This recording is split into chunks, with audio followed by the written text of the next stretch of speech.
Finally, a W in the column for the Pittsburgh Steelers. No longer are we winless. No longer do we got a donut in the W column. We're moving to 1-3. More importantly, the Cleveland Browns took care of business this past Sunday. Walked into Baltimore, gave them the beats by Dre. Both teams 2-2. We are only one game behind in the division. We got Baltimore next week. Another rivalry week. Another AFC North battle. And damn it, we got to take care of business. But first and foremost, kudos to the Cincinnati Bengals. There's a lot of stuff that got to go down. You just got rid of Marvin Lewis last year. You're coming in brand new head coach. A lot of things got to get done. Offensive line looks atrocious. You got Joe Mixon in the backfield of Andy Dalton. Red Rifle got to get his head out of his gluteal cleft. You got receivers issues. AJ Green's not back yet, but nonetheless, they came out here, opening drive, went down the field. They had to punt. They responded over a fumble, got a kick through the uprights, and then after that, they pretty much unplugged their controller. Andy Dalton had less protection than an HIV patient's immune system. But nonetheless, the Pittsburgh Steelers came out. We took care of business.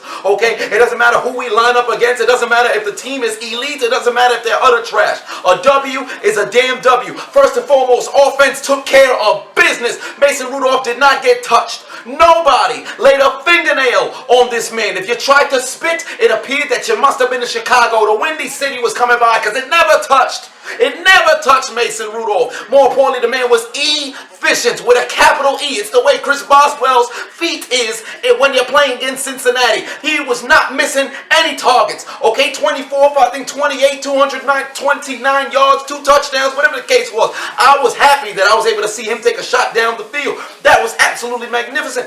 I was expecting us to run the ball much more effectively. I believe collectively we had over 90 yards.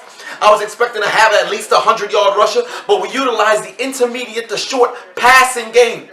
But combined from our running backs with Jalen Samuels and James Conner, we had 16 catches, 140 yards through the air from these two guys. That's what I like to see. The offense, Randy Fichtner was doing his job. He was using some dynamic plays. A lot of people coming in motion left and right. Oh my Lord, what's going on over here? You're playing Madden and sending people in motions back and forth. Where was this dynamic offense before?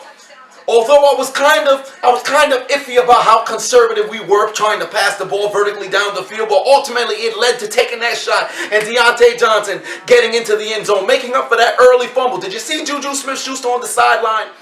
Making sure this man kept his head up after that fumble. And I was on Twitter. I saw a ton of Steelers fans come out. Oh, man, we suck. We got to cut everybody. Fire. You got to fire everybody. Get Vince McMahon on the phone. Fire everybody on the staff. We fumbled. You got to weather the storm. Okay, because we surrendered 3 points very early in what we did. 27 unanswered. 8 sacks on Andy Dalton.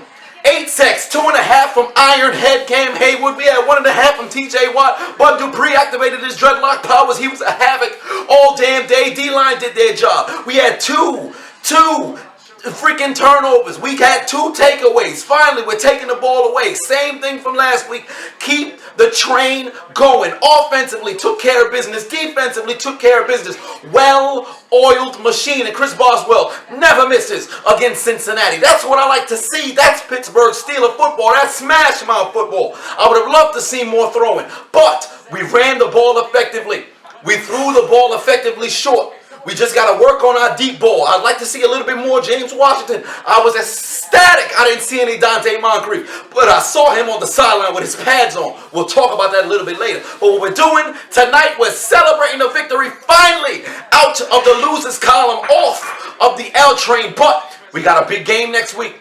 We got Baltimore. Everybody's talking about, well, records and all this other stuff. Listen, you got to judge football from a quarter aspect. You can't go week by week because you're going to end up catching yourself in a genjutsu. You're going to catch yourself in an illusion because you can lose 86-2 in 1 week and you'll think you're the worst team in the league and then you never lose again. You got to go by a 4-week sample size to figure out what sort of team you are. And the way that I see it is there's only one team, 2 teams in front of us in our division. That's Baltimore and Cleveland. We take care of business next week. Guess what? We're number 2. We are number 2 in the division. If Cleveland happens to lose, we're tied for the lead in our division. All we got to do is win our division to make it to the dance. You saw the statistic during the game. Only 9 teams in the last 10 years has been able to make it to the playoffs after starting 1-3.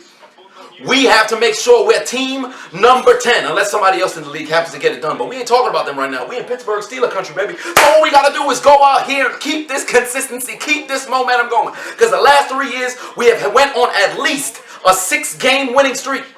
This can be the catalyst for that winning streak and get that consistency going. God damn it, that's some good smash mouth football out there. Pittsburgh Steelers style. Everybody get your hands up in here because it's going to be a victory Tuesday at the office. Steelers on 3. Win on 6. 1, 2, 3 Steelers. 4, 5, 6 win. Here we go, baby. Big time W on Monday Night Football. Do it! Just do it!